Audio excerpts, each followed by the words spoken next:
Chers amis, diverses circonstances font qu'aujourd'hui nous vous proposons un culte maison. Ça nous ramène à 2 ans en arrière quasiment. Et donc, nous sommes comme les disciples dans la chambre haute. Le soir de Pâques, donc, les disciples sont réunis. Ils ont verrouillé la porte de la maison car ils ont peur. Jésus vient. Il se tient au milieu d'eux et leur dit « La paix soit avec vous ». Après qu'il a dit cela, il leur montre ses mains et son côté.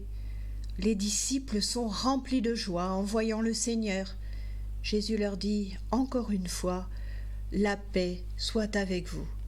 Comme le Père m'a envoyé, à mon tour je vous envoie. Après ces paroles, il souffle sur eux et leur dit « Recevez l'Esprit Saint ». Nous prions.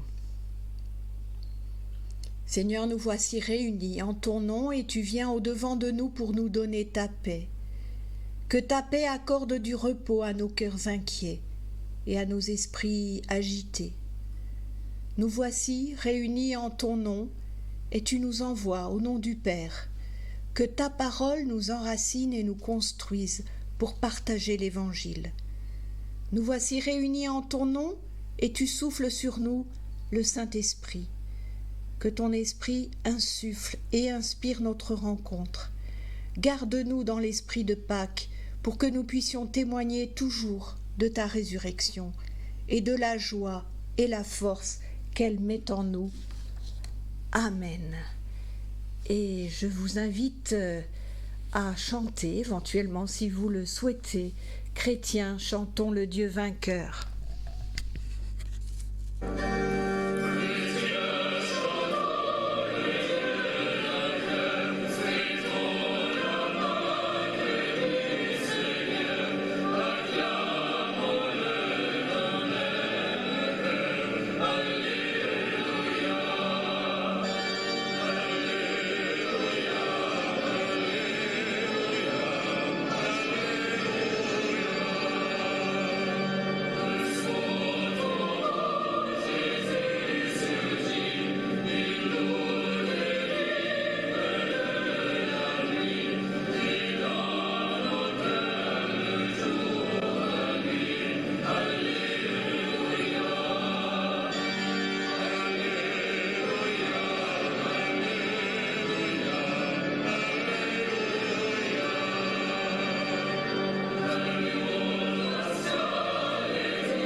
Louons le Seigneur. Seigneur, avec les croyants de tous les temps, nous te louons, nous t'acclamons. Béni sois-tu, toi qui viens au nom du Seigneur. Béni sois-tu, messager vivant de paix. Cette paix, ta paix, donne-nous de l'accueillir, d'en vivre et d'en témoigner là où nous sommes. Que nous en soyons avec toi, par toi, les artisans, malgré les épines qui sans cesse menacent de l'étouffer en nous et autour de nous. Seigneur, c'est en toi que nous nous confions pour te rester fidèles malgré tout. C'est à toi que nous confions notre monde de femmes et d'hommes assoiffés de paix et de vie. Béni sois-tu, Seigneur, pour tous tes dons et pour la paix que tu donnes. Amen. Et nous chantons à toi la gloire.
nous entrons dans la repentance. Seigneur notre Dieu, Pâques est passé, mais est-ce vraiment du passé? Chaque jour, nous vivons de la mort et de la résurrection de ton Fils, Jésus-Christ. Il nous appelle à la vie, il nous offre la vie. Nous reconnaissons devant toi ne pas être débordants de reconnaissance, de nous comporter comme si ton Fils n'était pas vivant et vivant parmi nous pour toujours. Seigneur, prends-nous par la main et nous vivrons. Jésus est là, il nous précède sur nos routes, il nous accompagne et nous restons en arrière, hésitants, incertains, apeurés, refusant parfois tout net d'avancer, alors que la joie, la certitude du triomphe de la vie devrait se lire sur nos visages, pour que nous les communiquions à d'autres et pour animer nos pas. Seigneur, prends-nous par la main et nous vivrons. Amen. Et nous écoutons maintenant ce chant de mon collègue Daniel Schrumpf. Garde-moi, ô Dieu.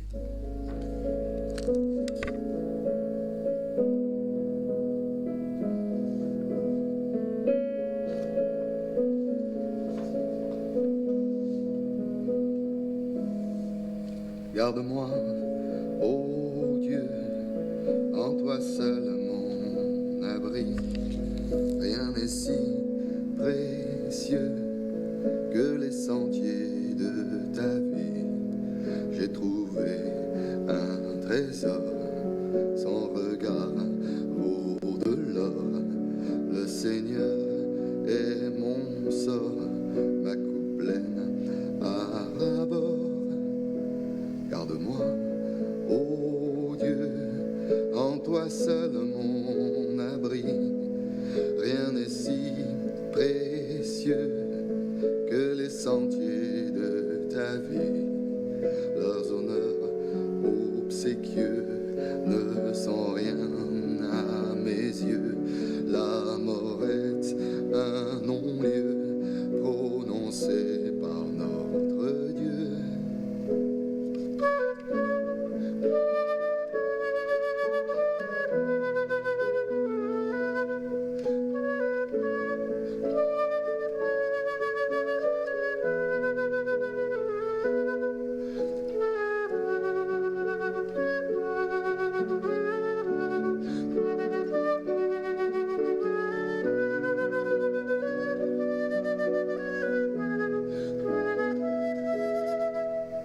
C'est dans ton désir gracieux que la vie nous sourit.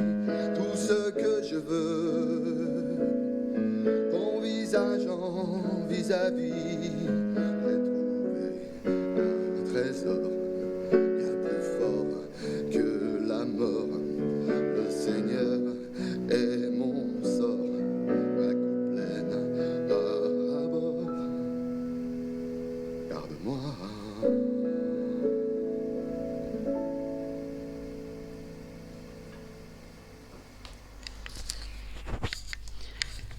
Frères et sœurs, notre Dieu est un Dieu d'amour et de grâce. Cette grâce, il nous l'offre encore à nouveau aujourd'hui. Nous pouvons la recevoir et l'accueillir pour en vivre.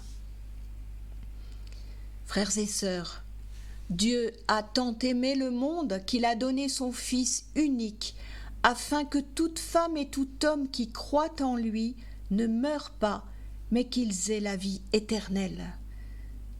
Frères et sœurs, nous pouvons maintenant être en paix avec lui et avec nous-mêmes. Pour un tel amour et un tel pardon, nous lui chantons notre reconnaissance avec ce chant de Pâques « Jésus sort de la tombe ».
Pardonnés et libérés, écoutons maintenant comment Dieu veut être servi et ce qui nous donne la force de faire. Heureux celui qui sait que la paix, la justice, la vérité lui ont été confiées. Heureux celui qui est assez humble pour accepter qu'on le juge. Heureux celui qui est lent à juger et prompt à pardonner. Heureux celui qui sait porter la souffrance du frère comme si elle était sienne. Heureux celui qui est prêt à affronter la persécution pour l'amour de ses frères. Que Dieu nous soit en aide pour vivre selon sa volonté. Amen. Et nous chantons « C'est vers toi que je me tourne ».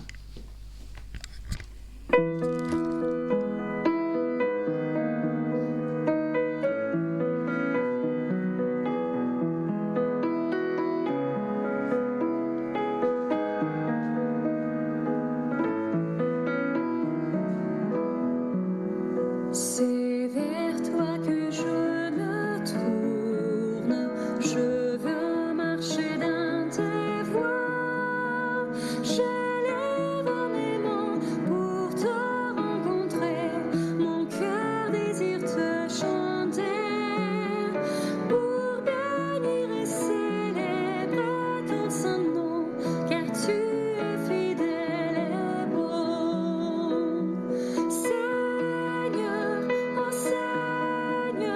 Je veux te donner, Seigneur, oh Seigneur, ma vie à jamais. Mes yeux contemplent ta gloire, ta vie ranime ma foi, ta paix et ta joie inondent mon cœur, toi seul fais tout mon bonheur. Proclamer que tu es celui qui chaque jour nous bénit. Seigneur, oh Seigneur, je veux partager. Seigneur, oh Seigneur, ton éternité. Seigneur, oh Seigneur, je veux partager, Seigneur, oh Seigneur, ton éternité.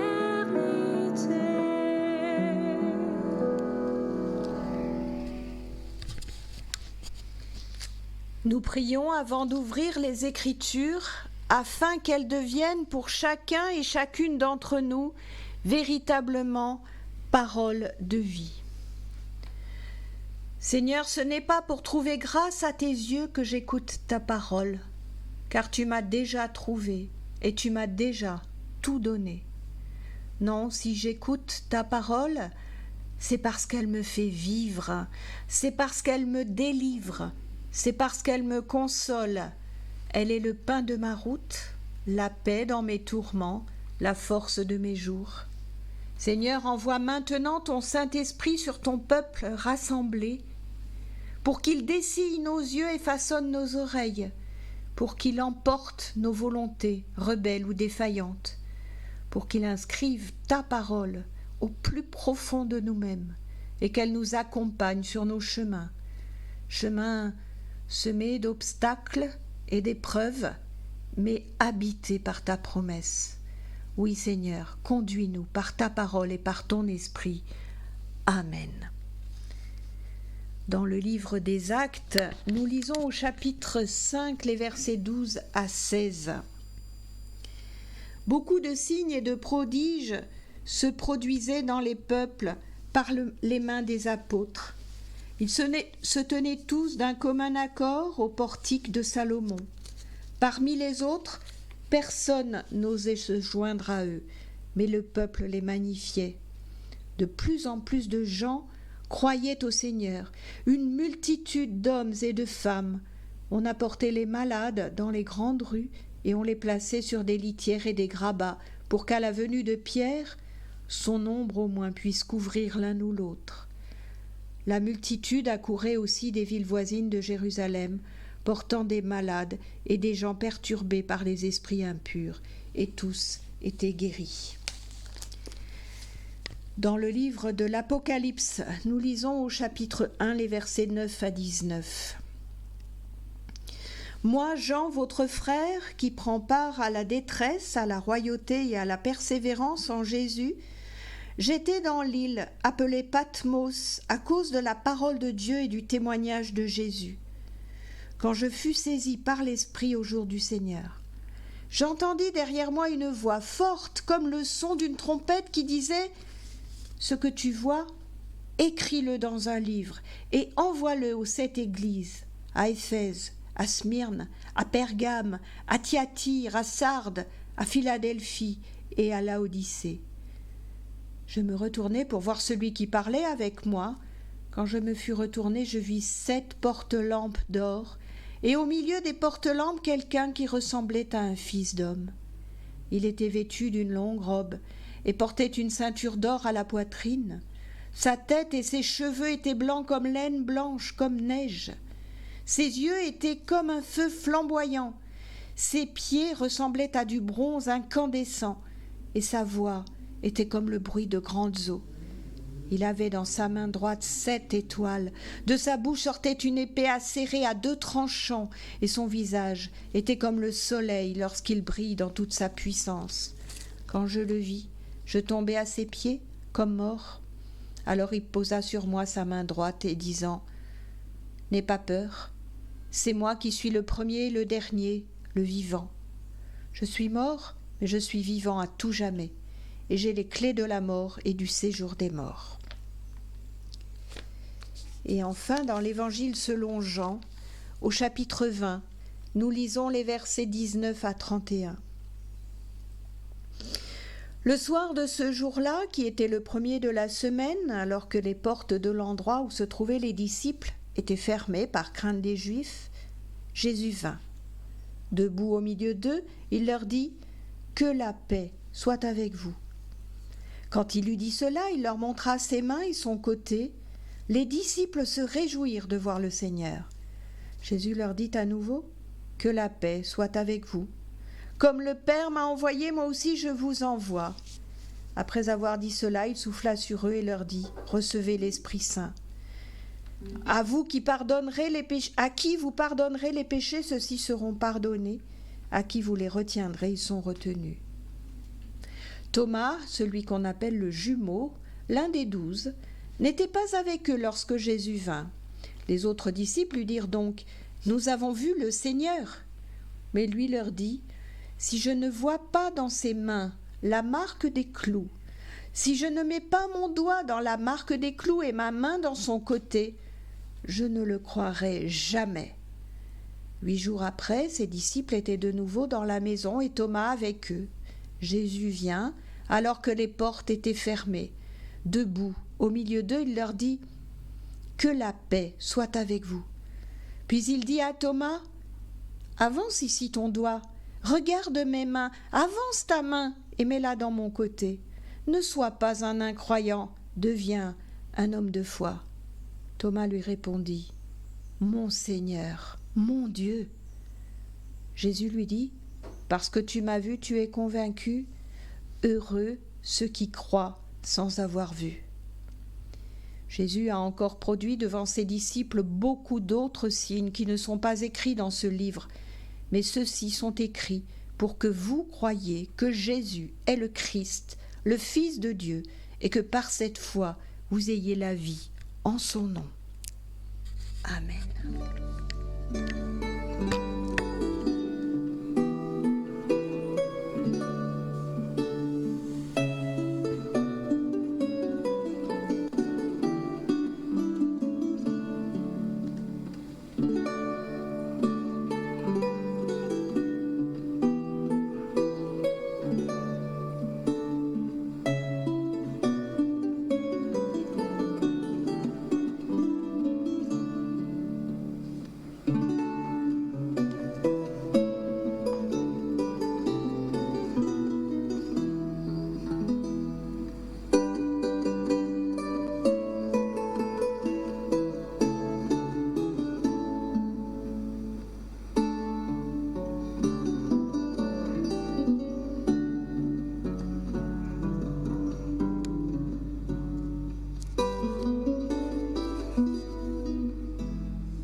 Frères et sœurs, notre texte met en scène les 2 premiers dimanches qui suivent la résurrection du Christ, les 2 tout premiers rassemblements des tout premiers chrétiens, les 2 toutes premières assemblées, les 2 tout premiers cultes en quelque sorte.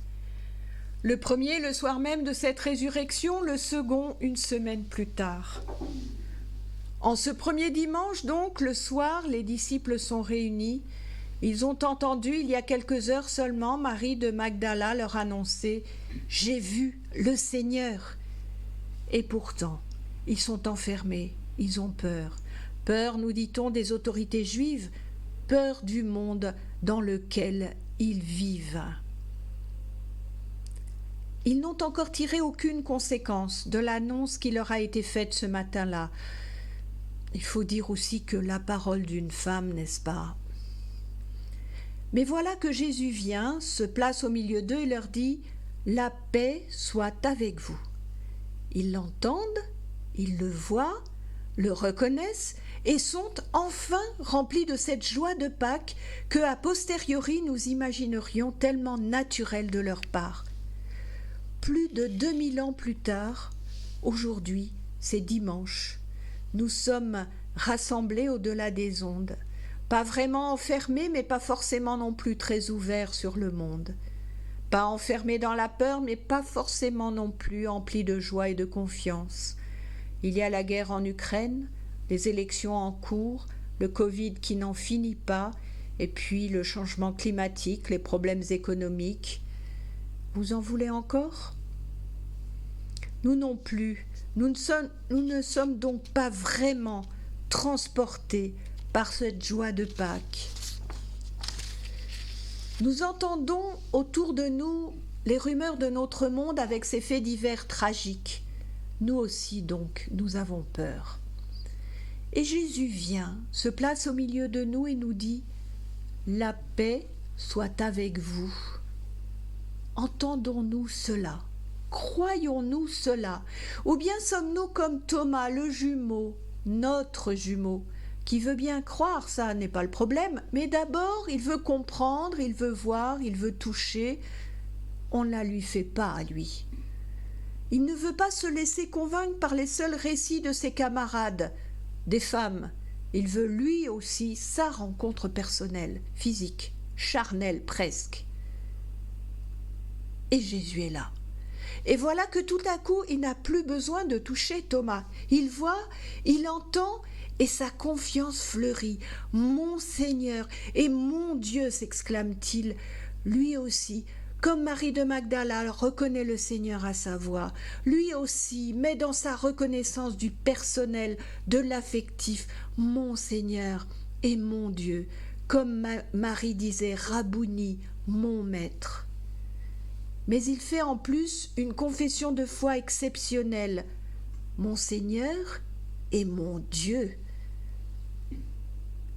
Il est le premier à reconnaître, à affirmer Jésus comme Dieu. La paix soit avec vous, dit le Christ ressuscité, et la paix s'installe dans les cœurs. La joie naît, la joie jaillit, évidente. L'amour s'exprime. Le récit de l'apparition du ressuscité au milieu de ses disciples est sobre. Ce n'est pas celui d'un présentateur de spectacle qui chercherait à nous rendre présents un événement miraculeux. D'ailleurs, Jésus n'est pas reconnu aux signes extérieurs de sa résurrection, mais aux stigmates de sa crucifixion. Ce n'est pas non plus un récit de scientifique ou d'historien qui tenterait de s'attacher aux faits et décrirait longuement les tenants et aboutissants de l'apparition de Jésus. C'est le récit de croyants qui cherchent à témoigner, avant toute autre chose, de ce surgissement de la foi en eux, de sa réalité et de ce qu'elle produit. D'ailleurs, le but de l'évangile de Jean est clairement mentionné dans les derniers versets. L'évangile a été écrit, nous dit-on, pour que vous croyiez que Jésus est le Christ, le Fils de Dieu, et pour que, en croyant, vous ayez la vie en son nom. Il est donc question là de notre résurrection, aujourd'hui même, par la foi au Christ ressuscité. La promesse de la paix, de cette paix chère à Jean, trouve ici son accomplissement. Ce que ce texte nous dit, c'est que la paix devient possible lorsque le Christ vivant est présent. Aujourd'hui, avec les remous qui secouent sans fin notre monde, nous prenons de plus en plus conscience que la paix n'est possible que sous la condition que l'on cherche activement la justice sociale, politique, économique, écologique. La paix et la justice vont ensemble. Déjà, le livre du prophète Ésaïe en parle, le fruit de la justice sera la paix. Dans notre récit, l'évangéliste Jean choisit comme lieu de l'apparition du Christ l'assemblée de ses tout premiers chrétiens, que sont les disciples, c'est-à-dire donc, comme je l'ai dit, le temps de culte du dimanche. Jean veut nous dire par là que le ressuscité a été présent parmi ses disciples il y a 2000 ans, et de la même manière, il se rend présent encore aujourd'hui dans nos assemblées, même au travers des portes fermées. Christ se rend présent et dans un deuxième temps, il envoie ses disciples pour que eux aussi le rendent présent dans le monde et y apportent la paix, sa paix. C'est ainsi qu'un chrétien vit dans la tension entre rassemblement et envoi. Un chrétien se trouve en assemblée pour être envoyé dans le monde, mais il a aussi besoin de ce rassemblement du culte pour recevoir la paix de la part du Christ, pour se recueillir, pour se ressourcer. Dans ce sens, le culte est vraiment le cœur de l'existence chrétienne. Le culte comme expérience de la paix dans la rencontre avec une parole vivante, une parole vivifiante, une parole qui remet debout. Vous, qui peut-être ne nous rejoignez que par écran interposé, vous devriez essayer la rencontre en vrai, en chair et en os. C'est drôlement plus fort. Demandez donc à Thomas ce qu'il en pense. Et après la rencontre, nous aussi, nous sommes donc envoyés au monde pour être porteurs inspirés de la paix et de la lumière dans un monde qui en a bien besoin. Le temps de culte est le lieu privilégié pour nous de la rencontre, le lieu où la paix nous est offerte pour que nous la recevions pour nous, vraiment, pour que nous la partagions et que nous donnions au monde les moyens d'en vivre. Ainsi, le temps de culte ne saurait être un temps facultatif.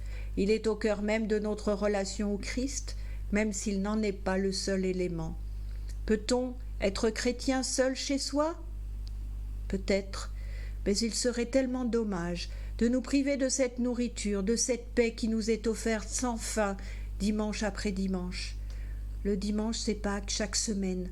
Chaque semaine, nous sommes encore et à nouveau témoins de la résurrection du Christ. Chaque semaine, nous sommes encore et à nouveau envoyés au monde pour porter la bonne nouvelle. Désormais, la mort n'a plus le dernier mot. Aucune mort. Et quand j'entends les personnes que je rencontre, qui sont empêchées de se déplacer et qui me disent combien le culte leur manque, je réalise combien la rencontre avec les autres et avec la parole, rendue visible par l'Assemblée, est nourrissante et nécessaire à cette réception en soi de la paix et de la joie offertes par le Christ. C'est ce qui nous a conduit avec le premier confinement à proposer, comme aujourd'hui, nos cultes en vidéo, pour ceux et celles-là qui sont loin. Alors, nous qui sommes là aujourd'hui, assemblés par-delà les ondes, qui pouvons le vivre ensemble, ce culte, soyons heureux et partageons notre reconnaissance et notre joie. Car dimanche après dimanche, Jésus vient, se place au milieu de nous et nous dit « La paix soit avec vous ». Et il nous renvoie dans notre monde, renforcés, missionnés, missionnaires. Que la paix soit avec notre monde. Amen. Et nous chantons « Mon Rédempteur est vivant ».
Nourris par la parole, nous pouvons confesser notre foi.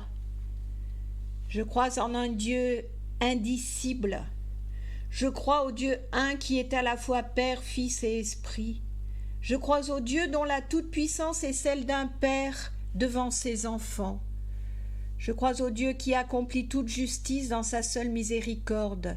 Je crois au Dieu créateur qui est à l'origine de tout ce qui existe et qui se laisse découvrir dans l'homme de Nazareth. Je crois en Jésus-Christ, le roi de gloire, qui est devenu serviteur de ses disciples. Je crois au Christ présent dès la création du monde, qui a été tenté, humilié, qui a souffert et qui est mort sur une croix. Je crois en Jésus-Christ, présence du Père au milieu des hommes, qui a crié « Mon Dieu, pourquoi m'as-tu abandonné ?» Je crois en Jésus-Christ, qui est ressuscité des morts, mais qui ne s'est montré qu'à quelques femmes et à une poignée de disciples. Je crois en Jésus, l'homme de Nazareth, qui est avec nous tous les jours jusqu'à la fin des temps. Je crois au Saint-Esprit qui procède du Père et qui souffle où il veut. Je crois au Saint-Esprit qui renvoie au Fils, mais qui demeure insaisissable. Je crois au Saint-Esprit qui dirige l'Église, mais qui se dérobe dès qu'on cherche à l'accaparer. Je crois que l'humain devant Dieu est à la fois juste et pécheur. Je crois que l'Église devant les hommes est à la fois pécheresse et pardonnée. Je crois que notre monde est à la fois souillé et sauvé. Je crois dans l'humain, dans l'Église et dans le monde, au travers du regard bienveillant de Dieu posé sur nous. Je crois en Dieu, le Père, le Fils et l'Esprit. Je crois qu'ils sont même au-delà de tout ce que je peux en dire. Amen. Et nous chantons « Grandes et merveilleuses sont toutes tes œuvres ».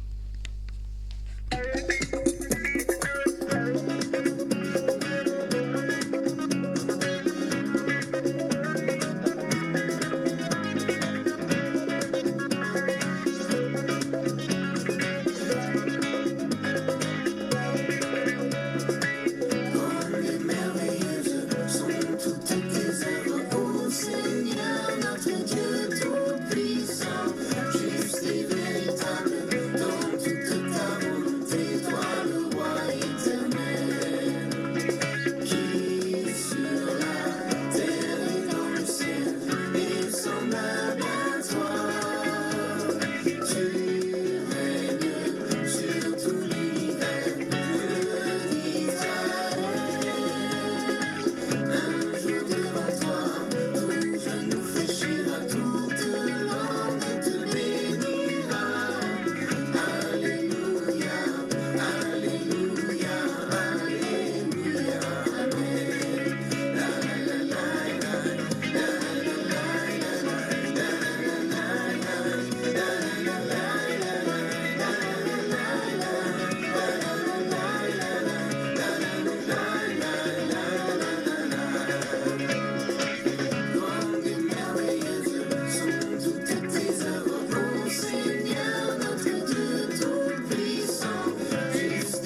C'est le moment des annonces. Alors juste un rappel pour vous dire que donc dimanche prochain, le 1er mai, c'est notre assemblée générale qui a été donc reportée pour diverses raisons.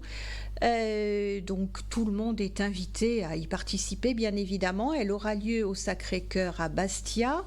Donc un culte un peu écourté, puis notre assemblée générale qui vous donnera des nouvelles, les tenants et aboutissants de notre vie d'église sur toute l'année précédente et aussi un petit regard vers nos projets pour l'année en cours et plus tard.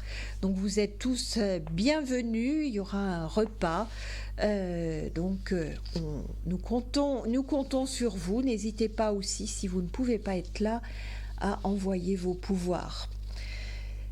Voilà, donc c'est maintenant le moment de l'intercession, le moment où nous nous tournons vers Dieu pour lui remettre celles et ceux auxquels nous pensons et qui ont besoin de Dieu.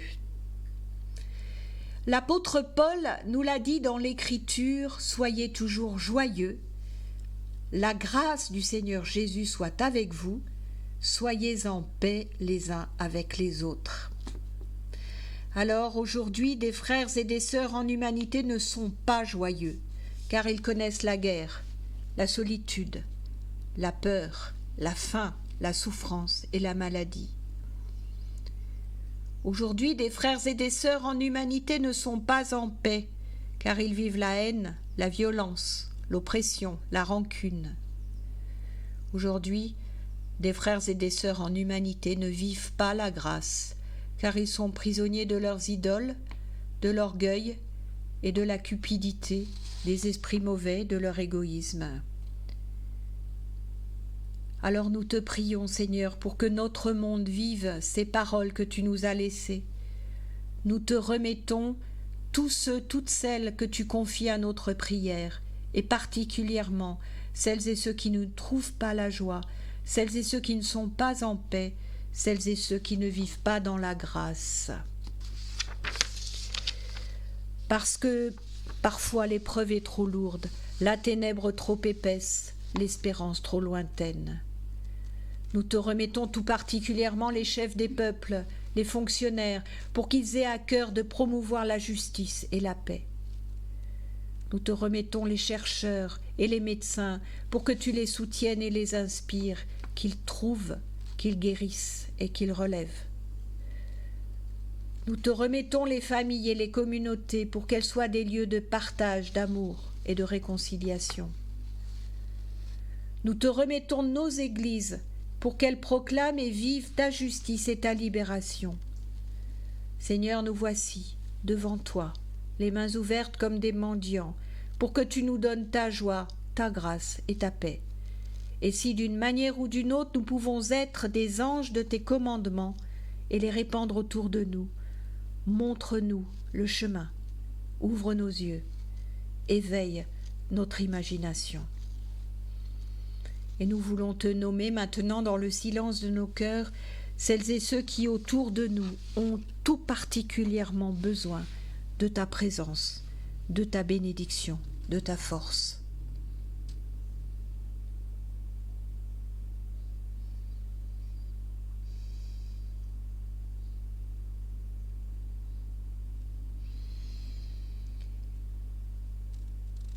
Comme Jésus l'a enseigné à ses disciples, nous te disons, notre Père qui es aux cieux, que ton nom soit sanctifié, que ton règne vienne, que ta volonté soit faite sur la terre comme au ciel. Donne-nous aujourd'hui notre pain de ce jour. Pardonne-nous nos offenses, comme nous pardonnons aussi à ceux qui nous ont offensés. Et ne nous laisse pas entrer en tentation, mais délivre-nous du mal. Car c'est à toi qu'appartiennent le règne, la puissance et la gloire pour les siècles des siècles. Amen. Frères et sœurs, recevez maintenant une dernière parole d'exhortation de la part de notre Seigneur ainsi que sa bénédiction. Quand Jésus rejoint les pèlerins d'Emmaüs, il leur explique les Écritures et partage leur repas. Au moment où ils rompent le pain, leurs yeux s'ouvrent. Ils le reconnaissent. C'est alors qu'il disparaît. Les disciples se lèvent et c'est une résurrection. Ils retournent à Jérusalem et c'est une conversion. Témoins de résurrection, vous allez tous vous lever et être envoyés. Ce que tu as vu, partage-le avec tes frères et sœurs. Ce que tu as entendu, répète-le à tes frères et sœurs. Ce que tu as compris, vis-le avec tes frères et sœurs. Recevez la bénédiction. Mon frère, ma sœur, le Christ est ressuscité. Désormais, il marche à tes côtés. Il partage tes chemins. Il pose ses pas dans les tiens. Que la lumière du ressuscité éclaire ton présent et ton passé. Que le souffle du ressuscité rythme le temps de ta journée. Que la vie du ressuscité inspire tes rencontres et tes projets. Que le Seigneur ressuscite ton labeur et ton repos. Il te bénit et te donne sa paix. Amen. Et nous chantons un dernier chant, Victoire au Seigneur de la vie.